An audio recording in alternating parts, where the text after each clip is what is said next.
All right, all right, all right. We finally made it. This is a long time coming. Everybody's been asking me, all right. When are you going to get your cousin Avocado on Wake the Fake Up? Please, for God's sakes, we want to get involved in those conversations. You and I have been doing this since day one. If you didn't know, Avocado David Wolfe, we go back since I was 8, 9 years young. Five. And sorry to do that to you. My God. Torture, huh? Maybe you were 4 when I first started hanging out with you. You were probably 4. Total berserker with all the kids. Total berserker since day one, and it's an honor to have you on Wake the Fake Up and to be doing this at your farm in the middle of the jungle, in the middle of the islands, in the middle of the Pacific, surrounded by nothing but mana and glory. How are you, brother? Dude, I'm the best ever. Best day ever? This is the best day ever. What a day. Well, just everything we did today. Some beach, farmer's market, durian, had some time in the garden, was able to get my Rolinias and some meringues up into their bigger pots. They're going to go into some key spots in the land. And it's just awesome to have all of that fitted into your day. Some memeing today. So I was doing some meme lording. You are the meme warrior or meme king. Meme lord is good. I think that's almost like a perfect profession to take on is, just nonstop machine gunning memes to your Telegram room, to the world, to every sector or every application of social media, just nonstop, different perspectives, different laughter, and giving it to them in comedy. I love it. It's like art for me. You know that. Yeah. It's an art piece for me. So every day it's like if I get in a jam, I'm like, oh, I'm being too harmonic. Right. So I back off of that and I get more creative. And as long as I'm in that creative flow, it just keeps happening. And it's a lot of fun and I'm really enjoying it. And that's why I stay with it. But the main thing that it's all driving towards is really bringing the education into people's lives of the perspectives and awareness that we have.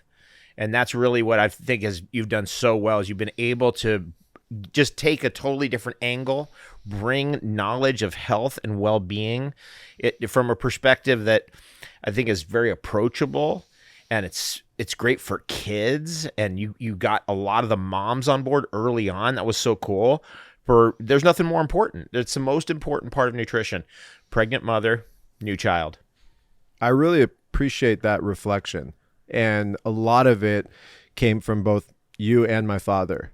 Probably the two main driving forces into the maturation and the epigenetic change of my evolution is really seeing things from different sides of the ticket, but also coming with compassion and empathy. And, we're in a tricky world right now. People are sensitive, a little bit oversensitive. We're dealing with cancel culture at the highest level. And how do you navigate, this funky reality? Is it part of your dharma to bring a little bit of humor and humility to it and just have the best time ever? We were born for these times. Yeah. I'm not trying to escape these times. I'm trying to go headlong into it. Well, you're obviously doing that. So you and I always say this is the greatest mission of all time, and we incarnated here for this mission. You feel that? I'm 100% sure of it. Yep. When the whole thing happened a couple years ago, 3 years ago, all that nonsense that went on, I knew 100% this is it. And it's a medical freedom message. It's a nutrition message. It's a health message. It's take your own responsibility over your own body message. It's a message of sovereignty. What a deep message that is. It's a message of having the best day ever in spite of all that stuff. It's crazy if we're really right now, and we can get into this, we're coming out of the Kali Yuga. That's Steiner's perspective. You know that.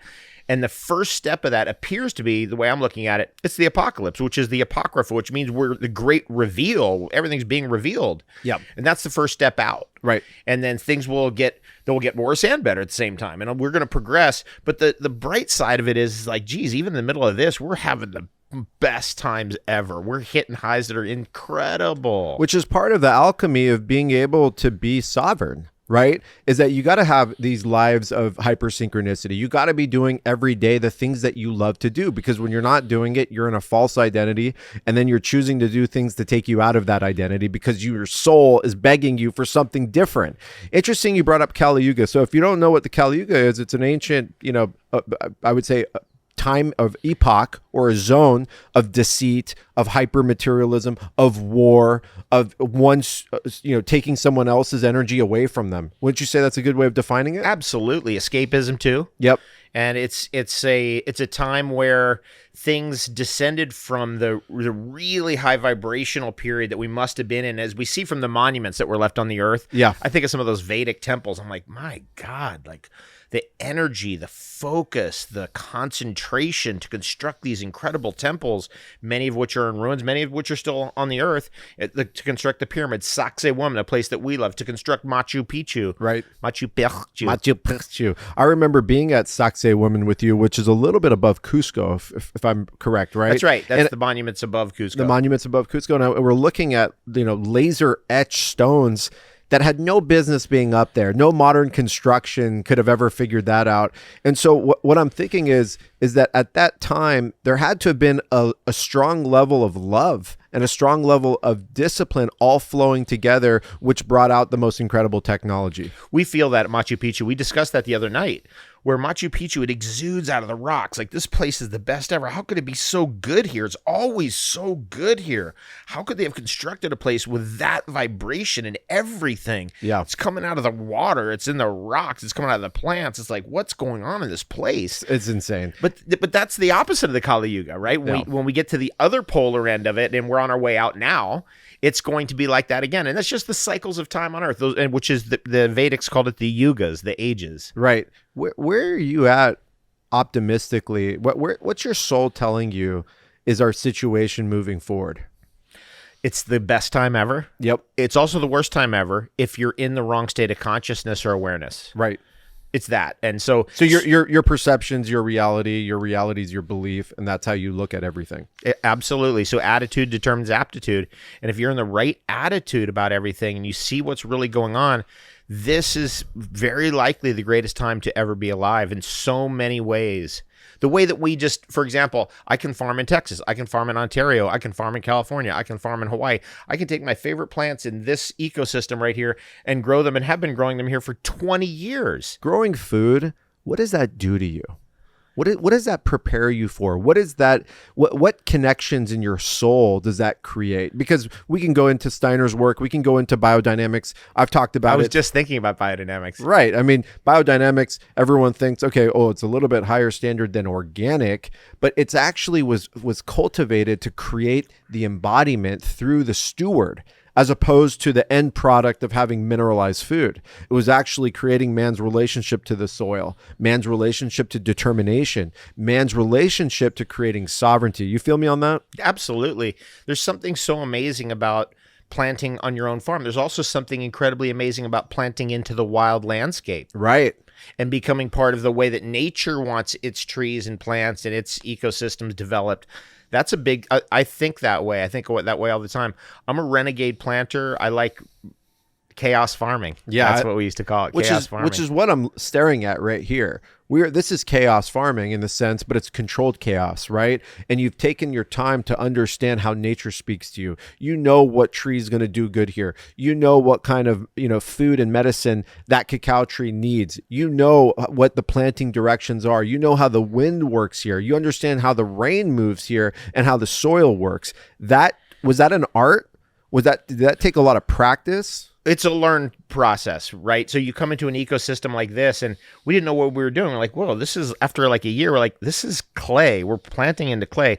So immediately my brain goes, what's the opposite of clay? Sand, the mystical union of opposites. So what I'm doing to make this soil better all around this whole property, everywhere on this property, is I'm bringing sand from the beach up here, and then we mix that into the soils, and I've sprouted thousands of trees in beach sand. This whole thing that people say you can't use beach sand, or I was just with my meringues and Rolinias down there, bringing them into bigger pots, and the soil medium of those little they were in little squares, was all clay and sand. It was clustered clay and sand. It was so amazing. Yeah, that's almost like hydroponics in a way, right? It is. Yeah, exactly. It's the sand is like vermiculite. That's right. And from there, you allow the roots to be able to do whatever it wants to do and pull the nutrition out properly. Right. It has space. It creates structure.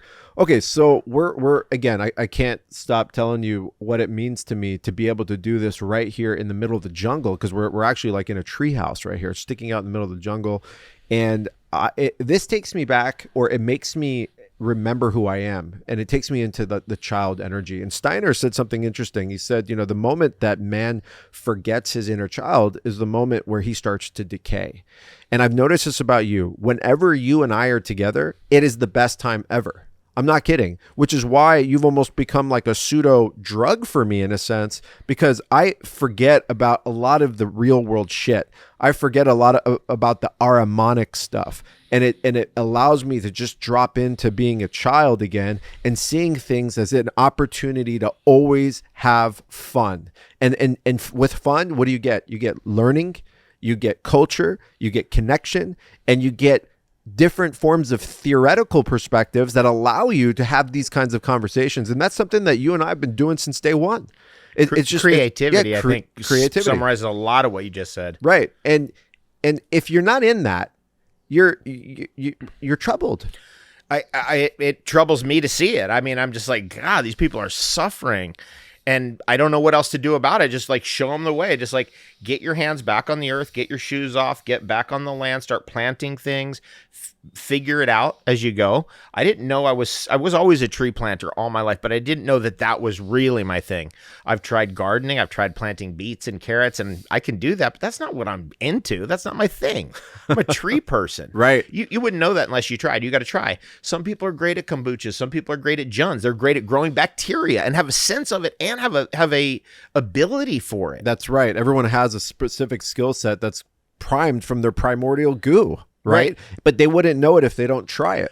I think that's a very fascinating perspective, because I know people that are straight up mycologists, but you can't get them in a garden, right? It's that level of intricacy is what sets their soul on fire. And by their soul being on fire, they're going to investigate. They're going to get better at their craft.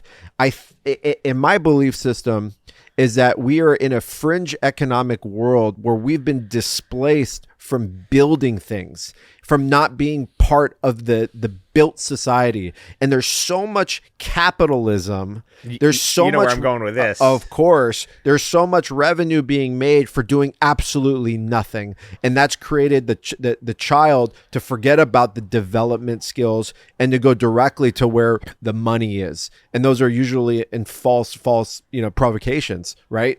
So David's wiggling his fingers right now. Why don't you elaborate a little bit on what you're feeling here? Rudolph Steiner had this thing that the human being has to make things with their hands, to use your hands to dig into soil, to plant things, to make wood objects, to carve things, to work with some substance, bees, for example. This is a really important part of the human experience. And when we get into, say, a phone, or we get into the digital world, then our hands are no longer being used in the creative ways that they're supposed to be used to fashion and create ceramics, for example. And by the way, those simple things that have always been with us in human history, making ceramics, digging holes for trees, carpentry. Yep. Everybody out there has that skill, or one of those skills. Yeah, everybody. That's right. You just have to try them all out, and you go, "Oh, I'm really good at this part of it." Some people are really good chefs, and they bring it all together beautifully. There's some actual science behind, or some data behind that. Building things with your hand, even later in life, you can start building synapses, bridges of consciousness, neuroplasticity, and ultimately raising your IQ. That makes total sense, right? We know what the left brain connection is. We understand that. And the more sedentary you are and all of these things, the more you're losing those faculties. And those faculties will start dropping as you get older and older and older. And then you start leading towards disease. Dis-ease is a combination of not being in your movement, being sedentary, and that becomes sedentary in the mind. And I think that brings up something very important. And you and I have talked about this many times. Steiner put it, I'm paraphrasing, but disease begins in the mind. Do you agree with that? I've never seen a case where somebody had a condition where it wasn't in their mind. Right. I've never seen one case ever in my whole life. And I've been in the health field for 30 years. Right. That's a crazy statement. It's always mental. I've found also with fasting, cleansing, detoxification, it's 100% mental. Right. It's incredible. If you just set your mind, I'm going to do this, and you do it, it's all mental. What you're not doing every single day, you're choosing, right? And so that's a mental affliction. Now, I'm not talking about someone that's been stricken with some non-Hodgkin's lymphoma or some kind of rare genetic diseases. These are part of the reality that we're in. But we're talking about a big majority of the population that are not making choices that they know deep down inside is going to burn them in the long run, maybe even in the short run, right? Maybe you're not drinking clean water. Maybe you're eating too much fast food. Maybe you're addicted to TV. Maybe you're addicted to porn. Maybe you're addicted to fighting with your partner. Maybe you're addicted to the job that you hate. All of those things are mental aberrations that people have been, basically succumb to the fear of losing those things, right? And that, in my opinion, is one of the key contributors to pain, frustration, and all the shit that we're dealing with today in this world. One of the ways that people get there is because they haven't charted their course, so they haven't goal set. They haven't set down what they're going to do every day. They don't make lists of the tasks that need to get done. Why? Because they weren't taught this as a child? That's right. Yeah, that's exactly right. That faculty wasn't built as a child. We are obviously, I think both of us, super big advocates of great education, especially homeschooling, because a lot of what you learn in school isn't useful. Yep. It's got to be, everything's got to be useful. Forced curriculums, memorization of some God forbid thing. What's the capital of Idaho? Yeah. It's crazy. Who cares? Yeah. How would you create a school? What would you do? What would be the principles that you would teach your 3, 4, 5-year-old? Well, I have been teaching in schools now in Texas. That's been fun. And one of the things I do is we make it very multidisciplinary in the sense of like, hey, for these 2 hours, we're going to plant these trees. For this hour, we're going to talk about freedom and what that really means. For this hour, we're going to make a smoothie. And we just fit that all in. And that's exactly how you deal with kids, because you can't keep a kid on the let's go plant fig trees for 8 hours. That's insane. Right. So we just keep changing it to things that are useful that they can immediately act on. Now, one of the things that happened when I did my last class with the kids, and these were kids like maybe 5 to 16, that whole stretch. One of the things we did was we started out with business education. And the whole and I told them the first 2 rules of business. Rule number 1, never lose money. Rule number 2, if you're tempted, check rule 1. Oh, interesting. I like that. Fallback plans, switchback plans, and maybe actually thinking out of non-impulse, but thinking rationally in that area, right? If you're tempted, you're like, oh, maybe we could do it. Nope, don't do it. And, these are like 5-year-olds getting that education. And I'm like making them say it back to me. What's the first rule of business? Never lose money. What's the second rule of business? If you're tempted, check rule number 1. That's really interesting. When a 6-year-old says that, it's like, okay, because the financial realities, these harmonic realities of our environment, they're important and we have to master them, and we can be educated when we're young and get that education. And then it's just part of us. One of the keys of all this, of course, is goal setting. Absolutely. You've got to set down where you're going, or what I've learned, 38 years I've been goal setting. What I've learned is that when you're writing your goals down, you're writing the story of your life. I love that. That's what it is. And just the alchemy of putting that on another, another form of consciousness, or almost like when you transcribe, you're putting something in an alternate reality. It's almost like Inception, right? It's going to live there, right? And not here. And not here. Yeah, it's living there. So then you have that as a perspective, and it's keeping you honest, right? Which is why it's good to have your favorite quotes surrounding you all the time to remember, right? We're creatures of habit. We're impulsive, right? We have to have these things beating into us. What's the old saying? Chop wood, carry water. You become enlightened. What do you do the next day? Chop wood and carry water. Right. So we're constantly in that exercise, and we're always a student. Do you know that you're always a student? Because I can tell you as your brother, you're one of the greatest students I've ever been around. Thank you for saying that. Yeah. My friend Howard says that about me as well. And it's because I do read and I do study, and I will dig in and I will actually do it. Like recently I read the entire story of the Comanches, the native people of Texas, essentially. You've been going berserk on this, by the way. When you got to my house the last week, you're like, oh, did you know this? Did you know this? And I felt your excitement. Who's doing that out there? Well, it's amazing to me how many people could be super inspired by reading, but they're not reading. I know. God, that really is like, whoa.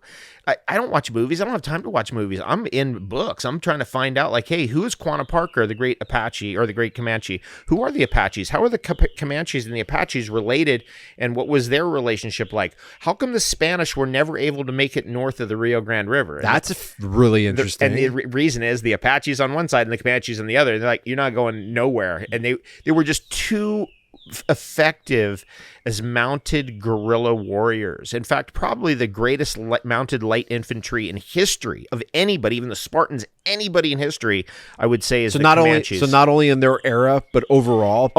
Based on the observation that you have. Yes, in history. So by learning that, what does that do to you? It made me really interested in horses. Okay. Because that's what did it for them. See, remember, all native people of North America were on foot. Right. There was no horse. Right. So the Spanish set up a colony finally in Santa Fe. They finally got that far north. Yep. And that became... What year are we talking about? This is 15 something? Yep. Yeah, 1564, okay. Just right off the top of my head. And then eventually about 1670, somewhere in there is when we believe the Apaches and the Comanches got horses. Wow. And that changed their entire civilization, right? Everything. Yeah. From that point on, and they got it through the Pueblo Indians and the Spanish there in Santa Fe. From that point on, for whatever reason, the Comanches became horse whisperers. They took to that animal really well. On a mystic level. They became one with that animal. Wow. And that completely transformed the fate of North America. And it's a really important part of the story of when you're traveling through the Four Corners region of Arizona, New Mexico, and Colorado, and Utah. One of the things that you see is wild horses. Yeah. Yeah, that's one of the last few places in North America where there are wild horses, and they're almost like, they're wisdom keepers, and they're holding it down. So by learning that and understanding that, how is that helping you navigate your reality? Does it mean that you want to get horses now, or is it way more in depth? It's deeper. For example, like I know the Comanche wood that they use to make their bows and arrows. That's a really important knowledge to have. If civilization broke down or technology broke down and we went several generations down, I need to make sure that information is somewhere in people's minds so that they know what to do down the road, say a generation, 5 generations, 10 generations, if that ever happened. And that's how I think. And so, I'm looking in this book, I'm reading, I'm like, okay, I can't wait till they talk about the Osage orange, or, another name for it was the, hedge apple. Another name for it is Maclura pomifera. And the Comanches had their own name for it, but they would look for a particular type of piece, and it was the best wood. And another thing about this wood is it's incredibly rich in yellow pigments, which, yellow pigments are very... You're doing a whole thing on Nobleton right now. Yeah, Nobleton. Yeah. And, I've done a whole thing on quercetin over the years. And these yellow pigments that are, like rutin and related bioflavonoids, there's something that Wilhelm Reich said about them. See, that's another book suddenly that I was reading right before that suddenly came in and attached itself to the knowledge that I'm getting from this book. What did Wilhelm Reich say about that? He said that yellow substances are very rich in bions. Interesting. Okay, so bions is where the orgone energy moves into. So bions are like they're seeds of life force energy, and if you put the orgone energy into that environment, where's the yellow pigments, it sparks life. It sparks it. Which lowers oxidative stress, which lowers inflammation, which lowers stagnation, which is the root cause of most diseases, right? That's fascinating right now, because most bioflavonoids, like Nobleton, like polymethoxylated tangerine, like those compounds right there, quercetin, things like that, they are known for basically, you hear the word antioxidant, but it's so much more. It's a bridge to communication, and it's actually bringing outside life force into an equation and allowing circuitry to start working again. Yes. And so what links that kind of stuff together for me, instead of getting super top heavy, let's say on the quercetin, Nobleton scientific research, which I'll read and you'll read, and we dig into that stuff, I also bring in other perspectives from different disciplines. So Wilhelm Reich is coming from a completely different direction than, say, the average university researcher of Nobleton. Sure, absolutely. So not just an allopathic perspective of what the clinical data shows versus doing XYZ, but on a, I wouldn't call it spiritual, but on an earthly level. Yeah, maybe right? fundamental insights into yellow pigments. And that's a big one, by the way. And blue pigments are another big one. And red pigments. I mean, when we look into nature, these pigments right here, these are anthocyanin pigments when I look into this. Yeah, we got a cacao here that was grown here on the farm, and we're looking at this magenta, the red, the pinks, the oranges. All these colors have a reason. Yes. And the color is actually, it's how our brain is processing light refracting onto this. At the end of the day, that's what that is. We're interpreting that, right? You wrote a book on colors. Yes, I haven't published it yet. I will eventually publish it, but you can see right here that look at what the color's telling us. It's telling us it's about blood. The yellow is telling us the bions, right? And the orange is the anti-inflammatory energies in action. That's right. So right there, and you're seeing also the it's like spilled chocolate on here. Yeah. It's like chocolate sauce. You see those things that are splashed on there? Yep. And this has a purpose. It's telling us the whole story of chocolate there if we really pay attention. It's good for your heart. It's red. Tell me about bions. Bions are they're like, I would relate them to Victor Schauberger's concept of fructogens. Okay. Okay, so they're pre-prepared energy seeds. Okay, That's got it. And so do they spark action? When they're hit with orgone energy, or when there's certain forces, for example, like when you have... Like in our body? Right? Yeah, like for example, if let's say we wanted to build up fructogenic power, like one thing that has high amount of fructogenic power is charcoal. Right. Charcoal is a crazy amount of sequestered carbon, right? And electrons just packed in. Packed in, exactly. And so it has a very powerful anti-charge against, say, oxygen or ozone. Sure. One's really negatively charged and one's extremely positively charged. And when they come together, there's a pop. Right. And so that tells me, it's like, oh yeah, that's rich in bions. And you wouldn't think, they think, oh, charcoal's some dead material. That's another thing, by the way, that I love including in soils. That's one of my favorite things. That's an incredible part of the discoveries for me over the last 10 years, biochar. Well, it's a staple to our reality. Yes. Right? It's part of the main alchemies of nature. Of human being, and too. Of a human being. And our atmosphere and our earth. Right? So we're talking about activated charcoal. You've been a massive berserker and proponent of activated charcoal since day one. I mean, to the levels where, we're both taking charcoal 2-3 times a day, and consistently taking it. And most people that think charcoal, they think it's absorbing things in the body, and because it's porous and it has these materials and it acts like a sponge. But if you actually get down to the specific scientific literature and understanding charcoal in its essence, it's adsorbing. It's not absorbing. You want to explain that a little bit? Right. It's actually not a sponge. Right. It's some kind of electromagnetic phenomenon that's going. So things that are really strongly positively charged in your system. Like mold, parasites, bacteria, heavy metals, metabolic waste. Oxidants. Those are all oxidants. Yeah, like iron rusting. And so the charcoal knows, and it's able to neutralize by adsorption with a D, not a B. Right. And so it's like a magnet sticking to a refrigerator. And charcoal can stick a lot of magnets on that refrigerator, meaning that there can be a lot of toxins that can be attracted 100 to 200 times its weight in toxins that can be attracted onto the charcoal, which we're calling the refrigerator, right? That's right. It pulls everything into itself.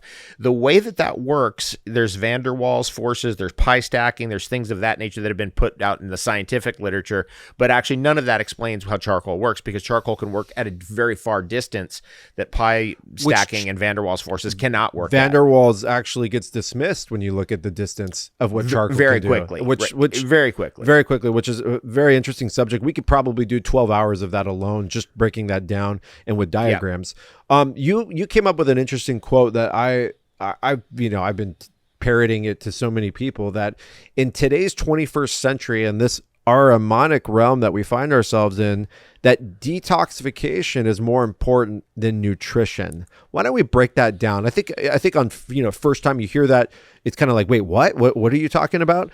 And obviously with the proper nutrition, you're going to displace things in the body and you're going to build resilience and things like that. But a lot of people aren't in the jungles of an island right now. They're exposed to dirty electricity, they're exposed to pollutants, they're exposed to things they're spraying in the sky. The water's dirty, the food's filled with pesticides, herbicides, fungicides, larvicides, insecticides. How do I do on that one?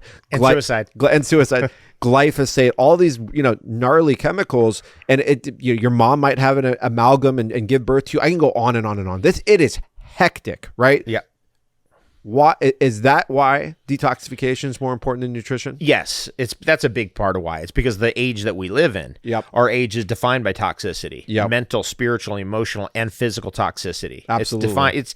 This is part of that Kali Yuga end, right? Right. It's just, all that stuff gets crumbled together, and then we get the future, out of all that. We have to sprout out of all that. We have to sprout healthfully out of all that.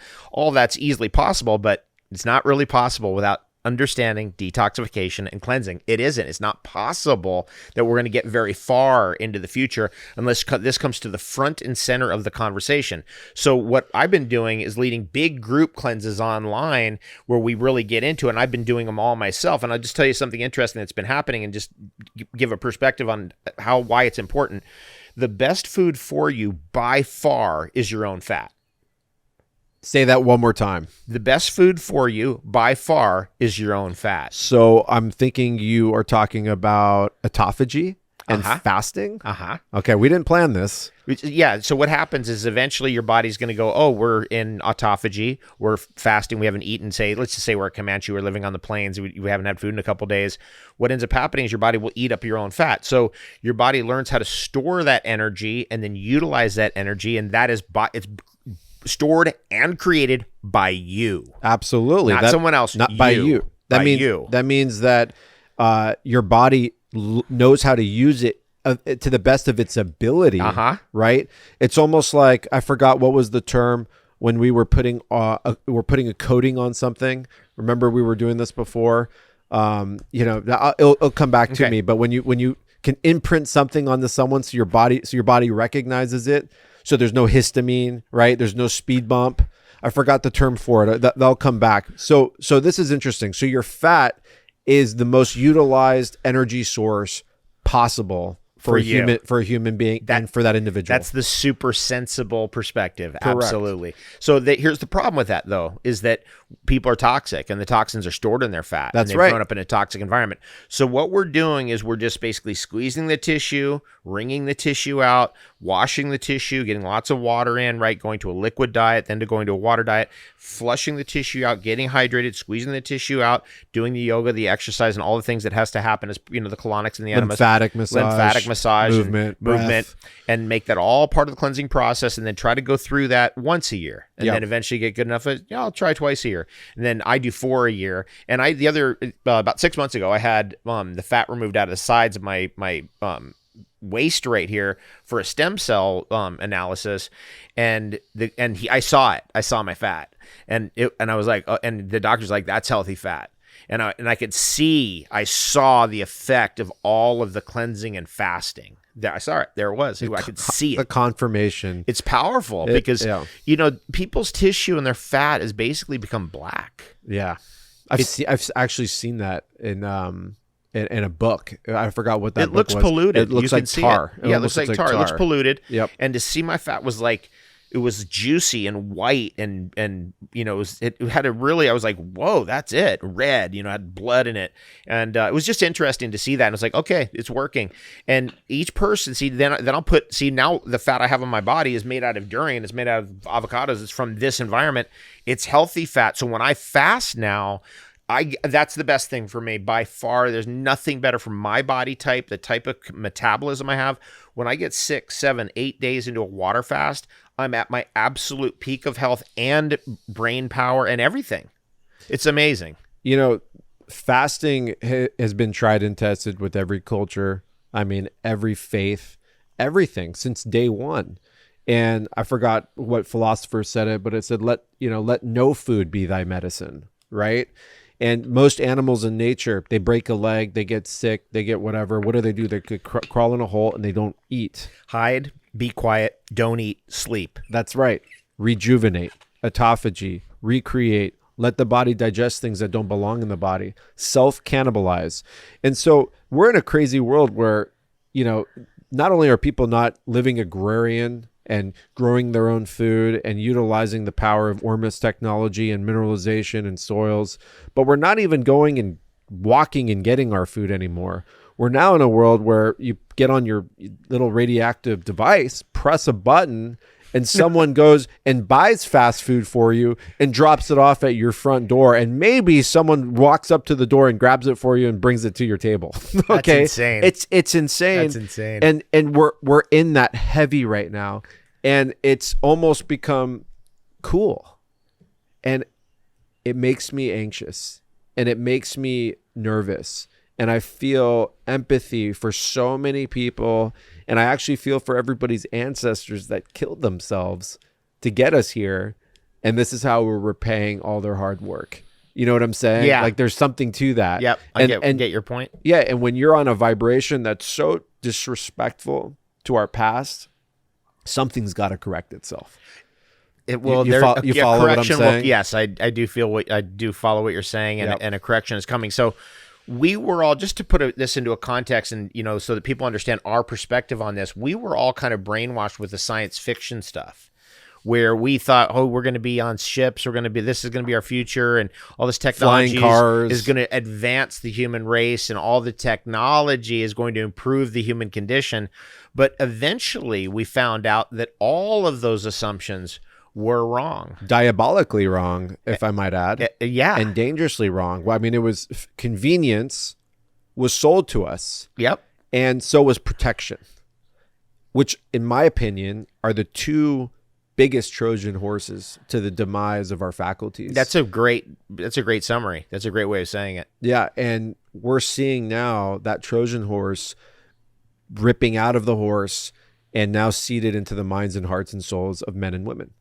And now we're at a stage in our current construct and our current reality where people are dying for help and only understand receiving help from an outside agency. And this reverts back to sovereignty. And this reverts back to disease and frustration and anger. Discipline. And discipline. Because the way out of this is discipline, which means I'm putting my phone down for 2 hours and I'm going for a walk over there, and I will not be back for 2 hours. I'm not touching any device. I'm not having any electronic around me. I'm going to go out and actually pick all that food that's in my backyard or in the neighborhood or in the canyons behind my house. We used to do that a lot That's all we used to do. Right. That was in Hillcrest and North Park. That's what I was trying to think of. Yeah. And I used to know where all the fruit trees were there when I lived in Linda Vista in San Diego. Yep. And we'd hit that on every Tuesday night. We'd go get boxes of food for free out of the neighborhoods.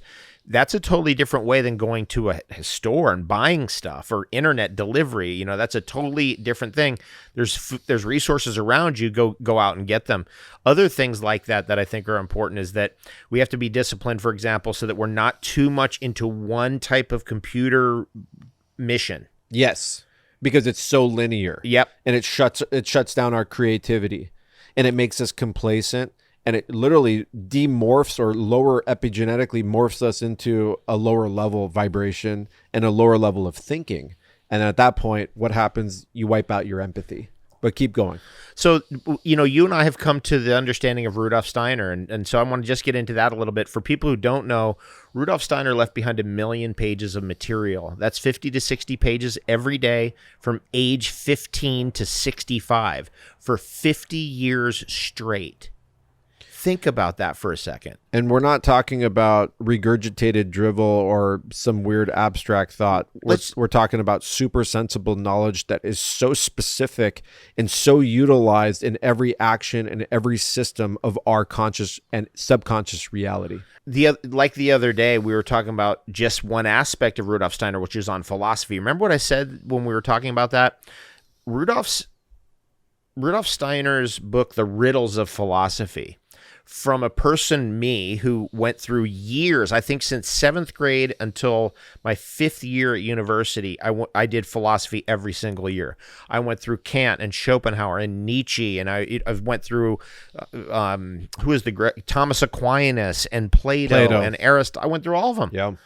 And when I started reading Rudolph Steiner's book, The Riddles of Philosophy, his mastery of the knowledge of Western philosophy rattled me. I get chills even thinking about it. Rattled me. I was like, how could he know all this? Interesting. Just that subject. Yeah, just that. And that's Just one that. that's one of hundreds, if not thousands, of specific subjects. Of specific subjects. So he's able to go into Western philosophy, which is basically the difference between Western and Eastern. Eastern's more of a connection to the divine light, a connection to the universe. It's not your own doing. It's connecting to the world's doing and those types of energies. Whereas Western philosophy is, stepping forward in your ego and creating.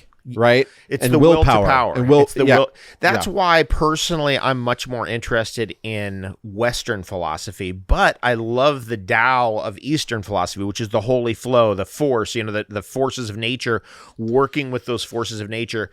But the thing that makes a human being so amazing is the ability to create and the ability to influence our environment and the ability to build and manifest. Yeah. All those the things, will right? to power. That's fascinating. And of all philosophies that combine those two forces together, I'd say Steiner's does it the best. And so I wanted to get into, because this precipitated this whole angle on Steiner, the Luciferic and Ahrimanic forces, which out of all of that stuff, and finally getting to Rudolph Steiner after reading thousands of books, finally comes this teaching in his own writings that I never really got. I came at it ass backwards. I didn't know what I was getting into. I didn't know who is this guy, and eventually worked my way into the mystery of Rudolph Steiner's discoveries and insights. But the key teaching is this idea that it's not a duality and it's not a nothing. So some people will only say it's like, it's just positivity, positivity, positivity, but that doesn't give you context. It's not a duality either. There's no duality like good and evil. That's not true either. Let's pause this because I want to give people kind of an equation here, or kind of a perspective here, because this is probably one of the most fundamental, important conversations that you and I can talk about.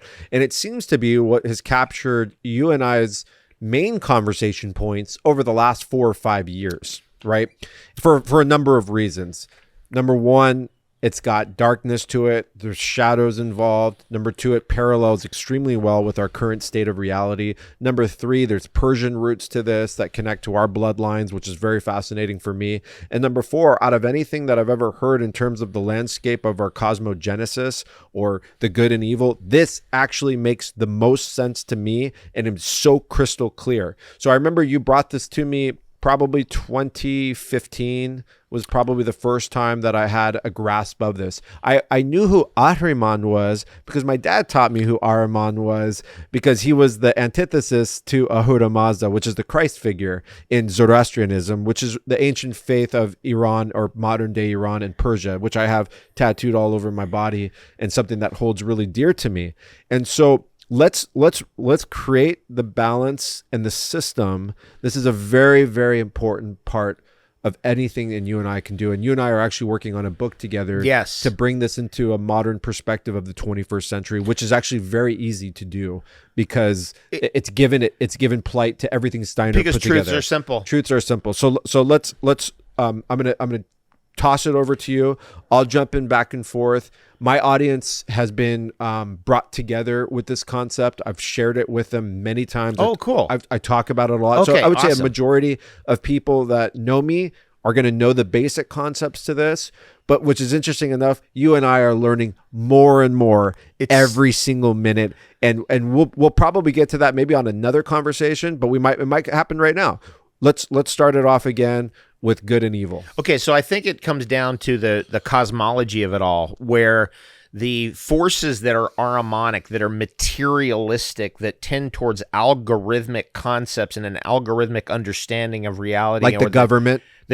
Just the forces that generate a leaf. Correct. The physical forces. The physical forces that are at work here. The structure. Are structural. Yes, they're structural. So bionic. Steiner gets into the whole origin of that Ahrimanic force from that perspective when in the development of the Earth, the Ahrimanic force came in, and it was early, before the other forces. It had to be there. Because of structure. Yeah. Would you say your skeleton is Ahrimanic? Absolutely 100%. All right. And the mineral calcium, which comes from the Earth, which makes up the hard matter of our skeleton, is Ahrimanic? Yes. Okay, let's keep going. Yep. Okay, so then comes the idea that... I want to say one last thing. We're positioning this so you have an illustration to see and experience this without putting any other thought to it. We don't want you to be scared of something. This isn't some slithering demon that's running around. This is, these are forces that are part of this construct. It's non-binary. It's neither here nor there. It's just part of the evolution of what we were in. It's allows you to comprehend nature differently. That's what it is, and that's ultimately what philosophies are about. You're comprehending your reality differently. This tool that Rudolph Steiner gave us has helped me and you to understand reality differently and to give us perspectives where we go, look at that. He even used that word. Whoa. Absolutely. Like for example, I'm thinking of the word algorithm. Yes. And when I heard Yuval Harari say the word human is an algorithm and hackable animals, literally Steiner said algorithm. Yeah. Literally said watch for that language. Yep. Because the algorithmic concept, everything's running on algorithms, is harmonic. Very harmonic. That means, basically you can almost predict it, right? And by being able to predict it, that means that we're material. Right.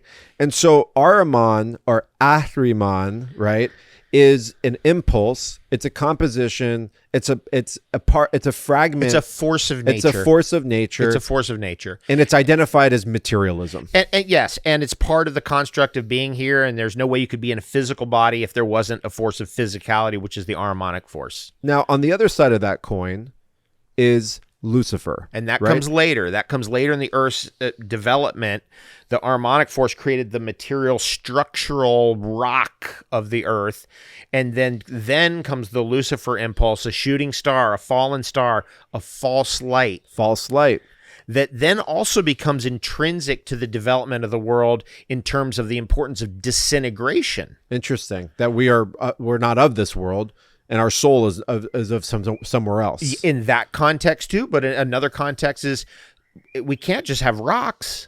Yeah, there has to be nothingness too. There has to be stuff that breaks it all down. Interesting. Okay. So the Luciferic complex could be the energy that takes structure and removes it. You're right. It disintegrates it. It disintegrates it. So fire is Luciferic.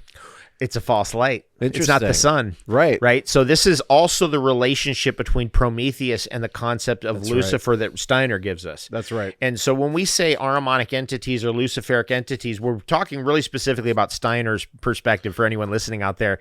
Sometimes you might hear Ahrimanic entities. What are they talking about? It's really in the context of how Steiner uses those terms. We can get deeper into that as we go. But it's essentially these two forces, one of materialism, one of escapism and disintegration, that they bound us on two sides. So the human enterprise is walking a tightrope with these two forces, strange attractors, black holes that can pull you in on one side. Drug addiction, for example, that's Luciferic. People get pulled into the escapism. Totally. Alcoholism, anything that takes you out of your body and puts you into another state of reality, that's Luciferic. Yep, exactly. Yep. And then, we got to just make money. We got to balance the checkbook. We're going to work on Wall Street.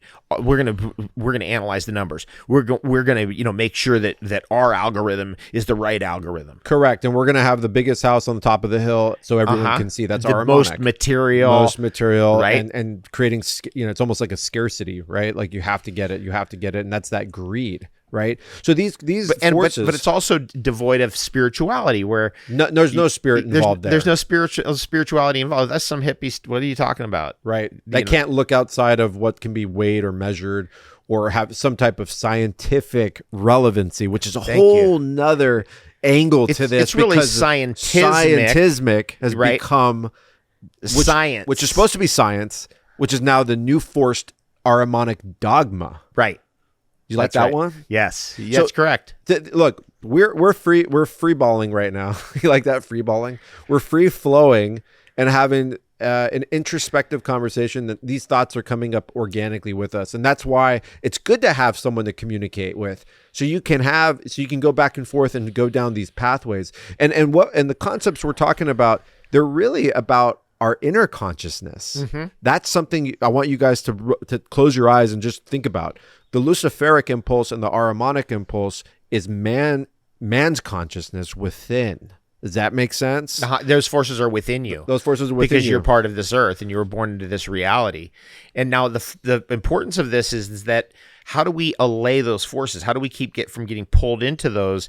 And that's where Steiner gets into the Christ consciousness, the cosmic Christ, but most easily that's understood as the creative impulse. That's right. So if you're creating, The grounded creative impulse. you automatically push those forces away when you're creating. Right. So when you're gardening and you're using your hands, you're putting together steps and preparations to create food, but you're also in a beautiful meditation and thanking God for the opportunity.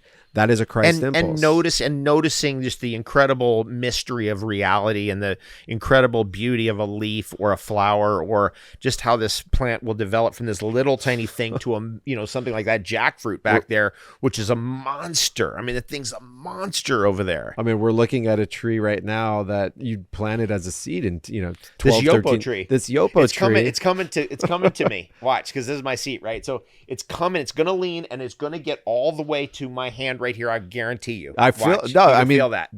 So you can see it. That right there. That's a creative force. Right. That's not Ahrimanic.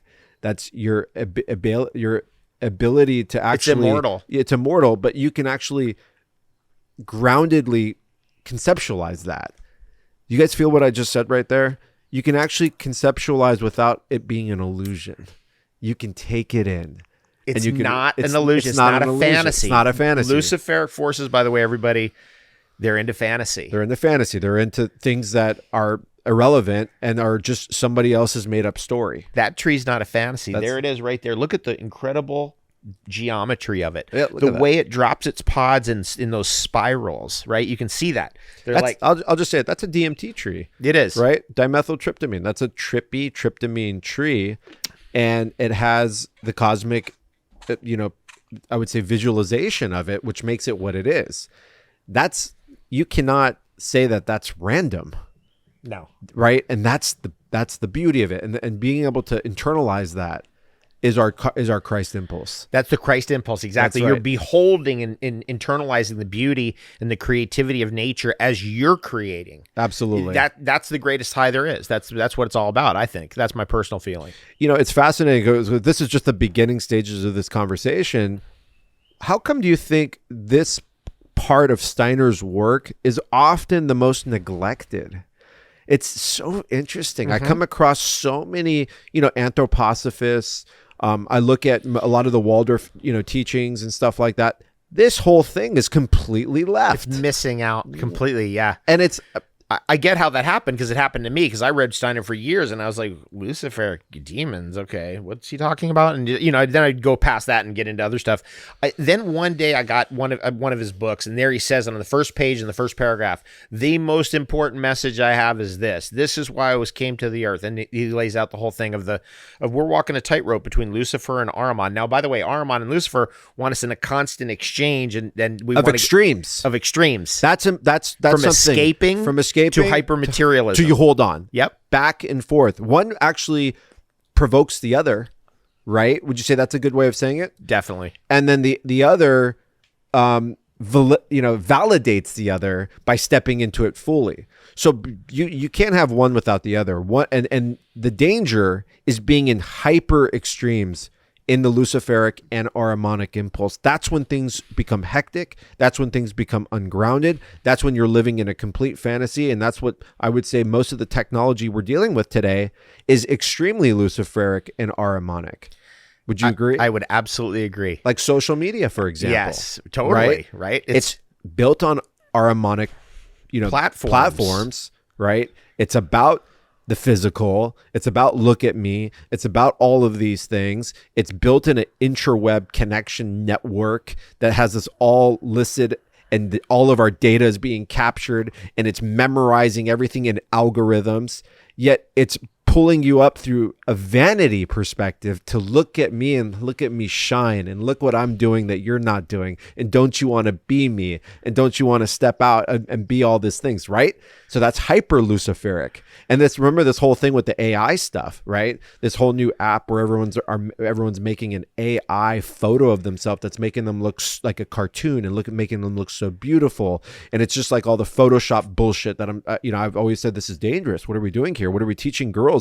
What are we teaching young boys? What are we teaching children? Very dangerous. That they can't look like how they're supposed to look. All this stuff, which is obviously catapult us into the surgeries and all that kind of stuff. And I'm not shaming anyone. You have a choice to make your enhancements in life, and you're going to feel as good as you look. I get that, but there's a level here of balance and homeostasis and Christ consciousness. And this is why we're bringing this tool in, because if you don't know that the escapism is a strange attractor and is actually really a disintegrator, right?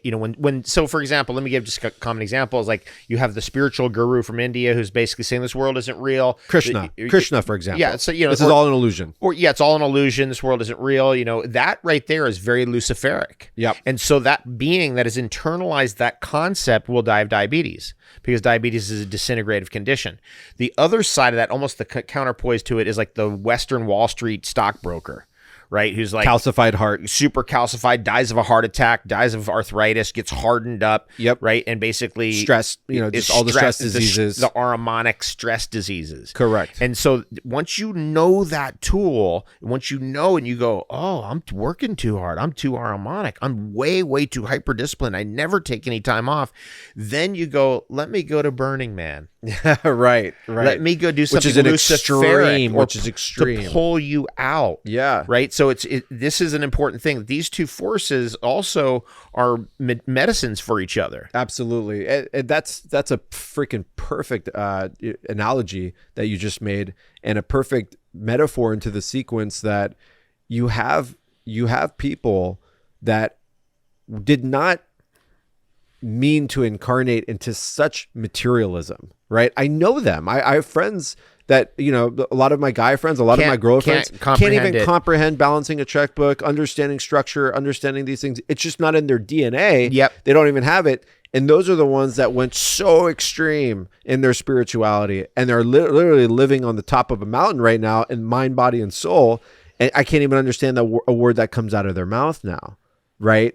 And now some of them are suffering with health issues, right? Now it's psychological issues. They're not grounded. They're not taking care of the body anymore, right? The physical Aramonic body. The physical Aramonic body. They despise the body, right? And the Rosicrucian says, the highly luciferic entity invades your soul and tells you are not of this world. You're not supposed to be here. You're not supposed to incarnate back here. How many people have you heard say, this is my last life here, right? What is that kind of talk, right? That's a talk where, someone has been basically oversaturated in the extreme polarization, and they've not allowed themselves to find the balance. So if you're listening to this is an invitation for you to look at the clarity of what's unfolding within you and start documenting, or I would say, look back at your reality and study your impulses. And study like what are you doing every day? You'll know how to heal yourself. You'll figure it out. See, this is why this is so important for me in all of philosophy, is like, once you have these two in position and you understand, oh, this person's luciferic, they need more of this stuff. This person's Aramonic, they need more of that stuff. Once you have that tool, then you can go deeper on their nutrition, on their health picture, why their situation is the way that it is. You know so much more. That's why Steiner was so important in my mind to the future, is he gives us that tool. So he moves it from a duality to a trinity. That's right. Divinity within the Trinity. Yes. Finding so balance. In the middle is the cosmic Christ and the creative impulse. On one side is Ahriman, on one side is Lucifer. So you're walking a tightrope with those two on either side. That's one way to look at it. Maybe you have another metaphor, but it's not a seesaw. We got good over here and bad over here, and it's not that. It has nothing to do with that. And actually, when we can do this on a future podcast, we can get into some of the Ahrimanic forces that actually cause the duality. Sure, exactly. And I think that's important for people to see and feel, and at least hear from us, perhaps, so they can have more of a viewpoint or a vantage point to see what's getting involved in their lives and possibly taking them out of balance. I would say a good majority of the population right now have no idea these concepts even are real, and could never even distinguish the two. But once you get it, you get it. Yes. And when I got it, it changed my life. I'll tell you from personal experience, I was definitely in the Ahrimanic phase for a good chunk of my life in my, mid 20s to early 30s. That was a time where I was just trying to make as much money as possible. I wanted to be the strongest, most physical being. That's when I weighed 225 pounds. That's when I was, I created my, private hedge fund and brokerage, and I was, going after it. And it served me in that moment, but it also caused a lot of issues within me. And when I made the discovery of understanding the impulses and finding the balance, everything started to come to me. A real abundance started to come to me. And I don't mean just, financial abundance. I'm talking about love. I'm talking about relationships. I'm talking about all health. those forces that are closed off by the Ahrimanic thinking. Right. Which are all part of the great abundance. And so the great abundance is it's difficult to understand the great abundance when you're so far into Ahrimanic thinking, or let's say somebody's so far into a drug addiction, right, or alcohol addiction, right.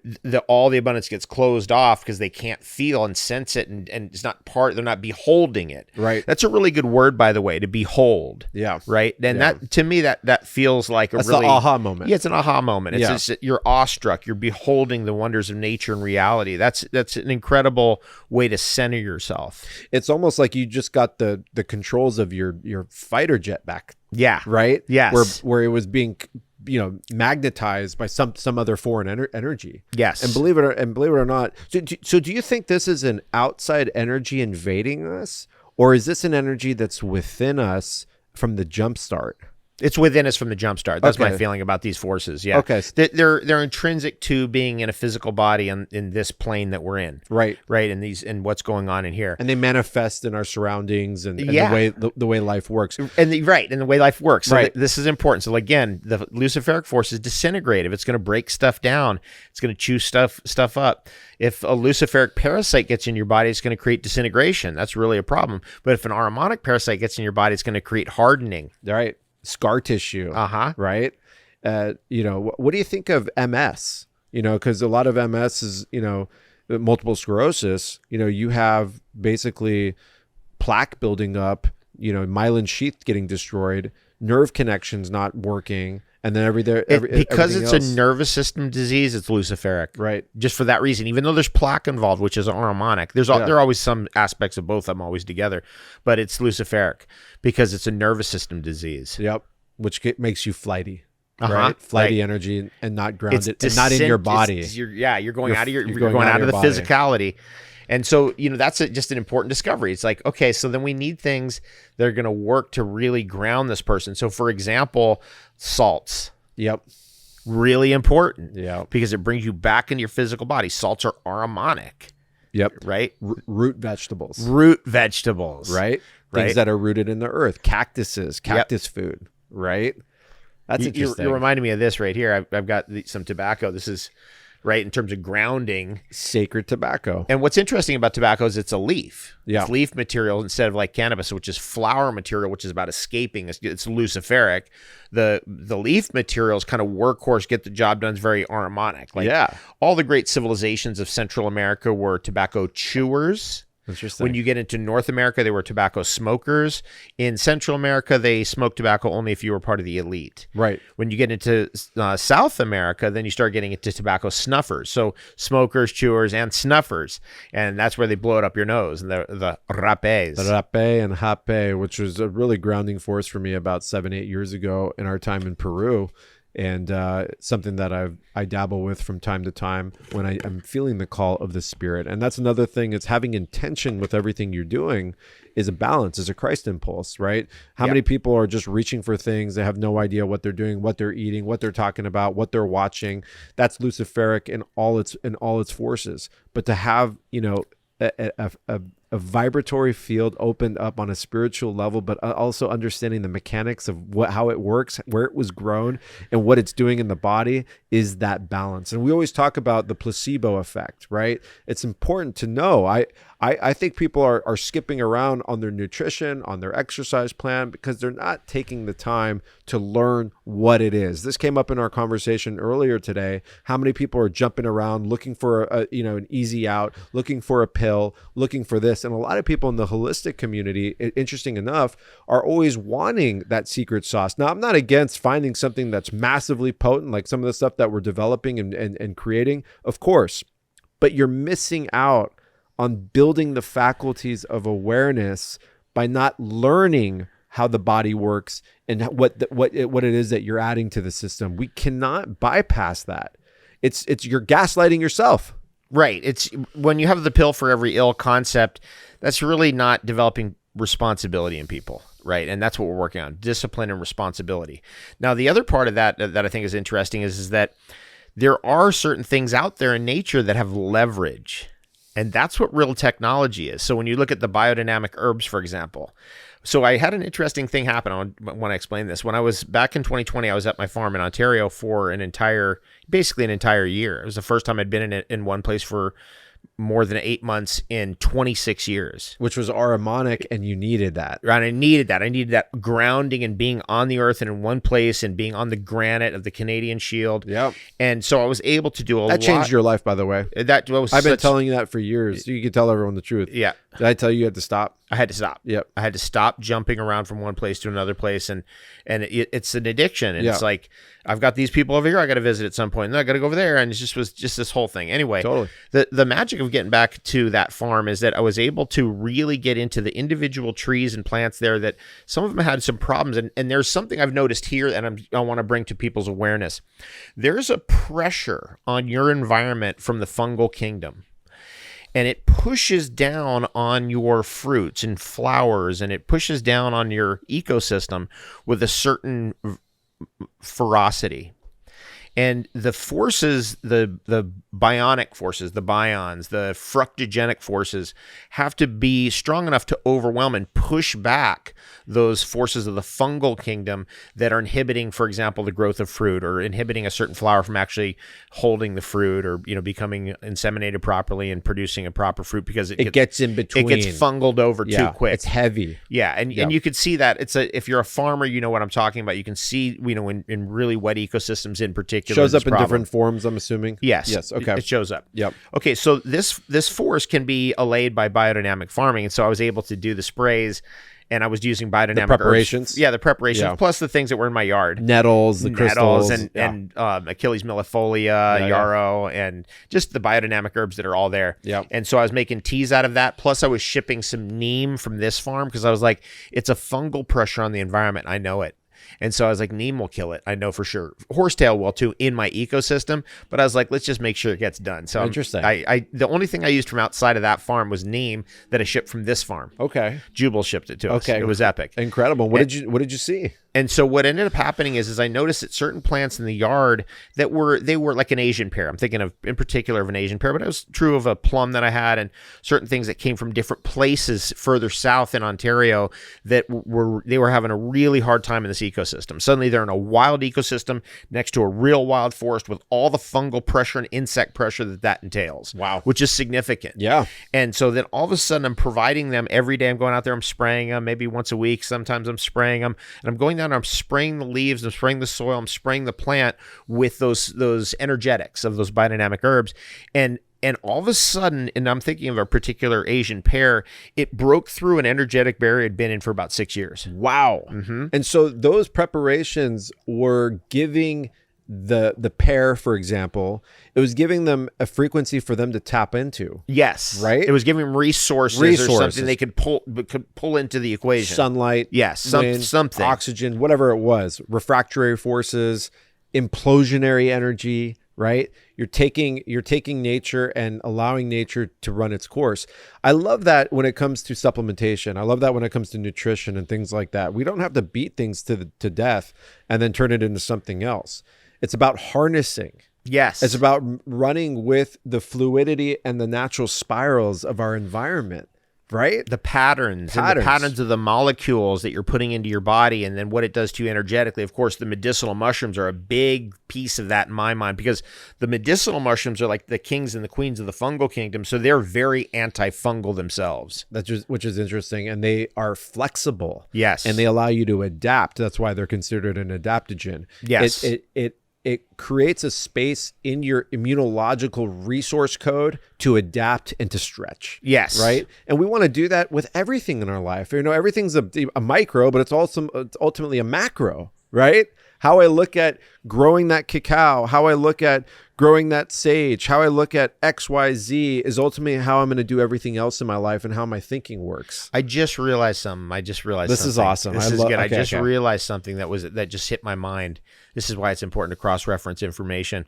That year that I went and I did all those biodynamic preps, and I sprayed them with the teas that I was drinking.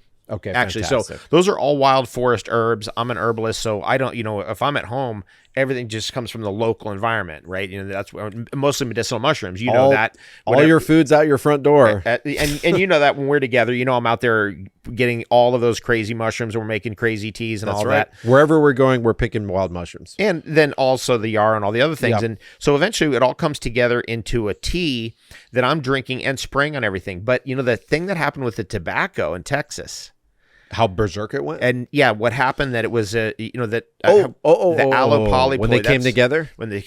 There's a whole story about that. I don't know if we can get into it here. I think we do that on another one. We'll do it on another one. Yeah. But anyway, I realized, I was like, whoa, that all occurred, and we had an incredible take of seeds when those two crossed with each other, because they both were getting sprayed with my tea almost every day. I mean, I had these little hand things. They're not quite as big as a backpack sprayer, but they're not like a little, it's like pretty big. So sure. So I'd have them in both hands. You're getting a few gallons out, yes, exactly. Yeah, and so I can get maybe 2.5 gallons, 3 gallons out with my hands, and I'm spraying all of them. And that may have been why we had such a successful fertilization of those seeds. Just a quick thing on that. Nicotianas, of which tobacco is one, has 81 different species. Those species can intermarry with each other. Right. And that's extremely unusual. There's species that are intermarrying with other species. And they morph. This isn't subspecies. And create their stuff. own species, their own line of defenses, their own different characteristics, right? Yes. Yeah. And so I just realized that must have been aided by the fact that I was nourishing those plants in that way. That's incredible. That's an interesting thought. I hadn't thought of that. And just let's just say that's 100% accurate. How powerful is that for your conscious? Right? Yeah. You get what I'm saying? Oh, it's like it's wisdom. You've birthed. It's like giving birth. Yep. Right. It's wisdom. You realize, you're like, how did Steiner know this stuff? And then you realize, you're like, what's really going on with yarrow? What's really going on with neem? Why does it have these properties? What's the real reason?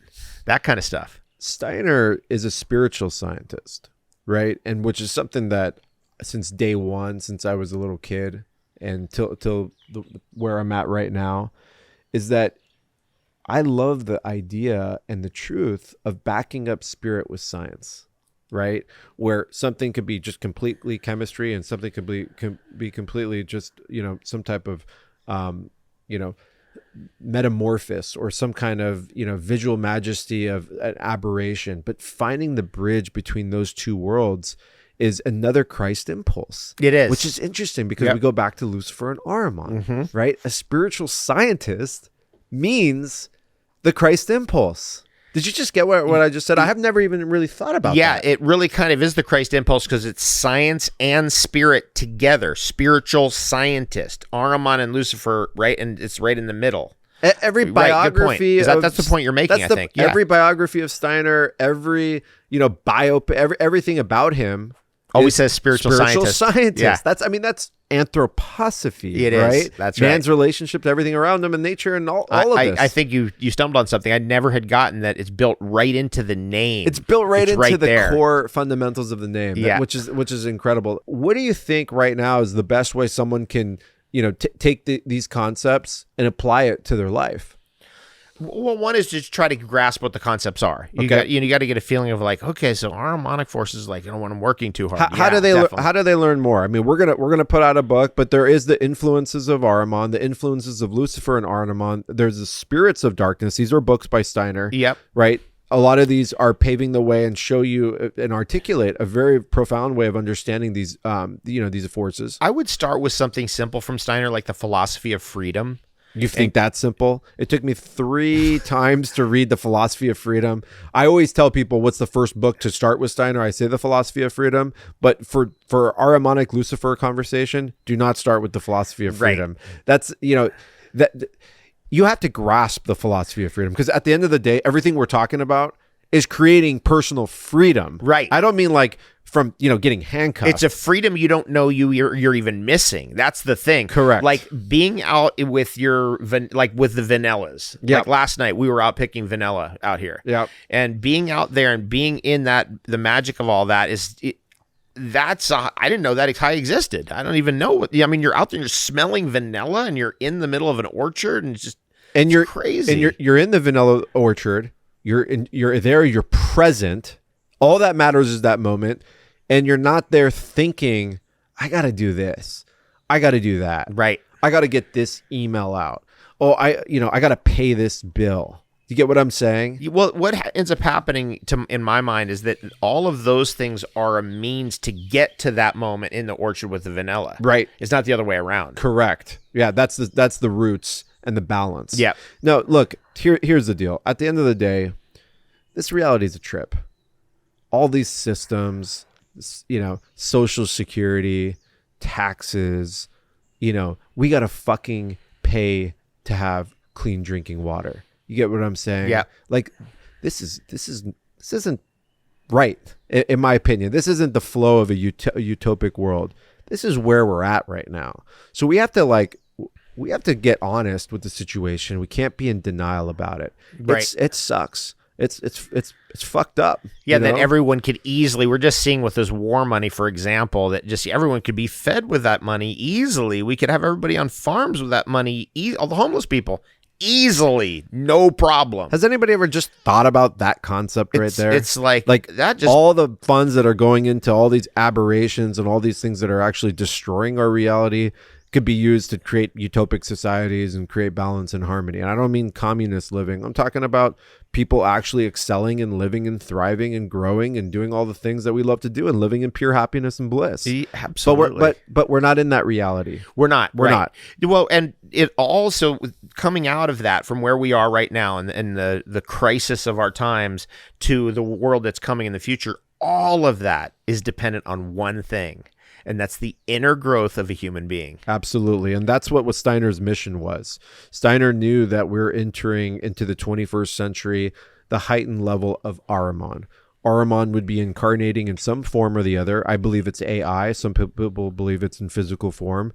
And what he was trying to do, or what he was attempting to do, and I think what he did, I mean, he at least birthed it into, millions of people, including ourselves, was self-preservation by self-clarity and being able to really open up your super sensible knowledge and building faculties that you can be teaching that would be passed on through generation to generation, and remembering what we had forgotten and becoming enlightened beings, and also beings that aren't just sitting in a monastery somewhere, but heightened beings that are in the thick of things, that are building, that are creating, that are honoring and creating reverence for the world. And so I just want to say, because this is going to be our first of many, and I think this is a topic that people just will not be able to get enough of. I want to thank you and show you reverence and gratitude. I never will stop doing this, but show you reverence and gratitude for living in your truth, brother. Thanks, bro. And really embodying that and just showing up for so many. Wolf is the guy that I have to drag him out of places sometimes, because whoever is wanting to, talk to him and speak to him and learn more about some things, he just gives himself out in that way, and is always, there to lend an ear and to lend a voice as well, and to give some perspective. And that's something that, you can't just have. You either have it or you don't. And I've gained that faculty through admiration of you, and through seeing just how beneficial it is for the people and for yourself. Right. And there's a what you give out is what you receive. Right. So thank you so much. And also creating this container where we're at right now. This will be the first of many. We're going to be going deep over the next, 3-4 days, dropping so many different aspects of reality. And we're going to go deep into immune system. We're going to go deep into detoxification. We're going to go deep into the laws of our current construct. We'll talk about things that might make you uncomfortable, but fuck it. That's what we're here to do. Right on. I agree. Yes. First of many. Thanks so much. This has been really, really good. Awesome. My man. Love sharing time with you, bro. Yeah, Thanks brother. so much. Thanks, man. All in, family. I hope you enjoyed that. Let's keep the momentum going.